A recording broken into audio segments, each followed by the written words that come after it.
Hey guys, Lex Levinrad over here, and I'm standing in front of a property in Port St. Lucie, Florida.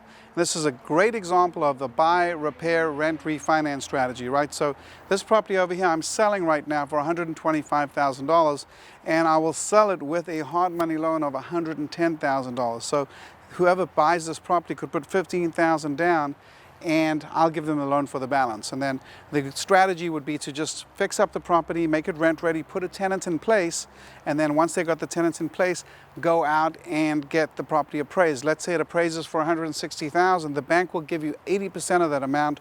You pay me off the loan, and you've got yourself a cash flowing rental with equity, right? So if you've got a good job and good credit, this is a good strategy for you to be doing. If you want to learn how to find wholesale deals like this at way below market, then I want you to come to my boot camp, right? I got a wholesaling boot camp I do twice a year.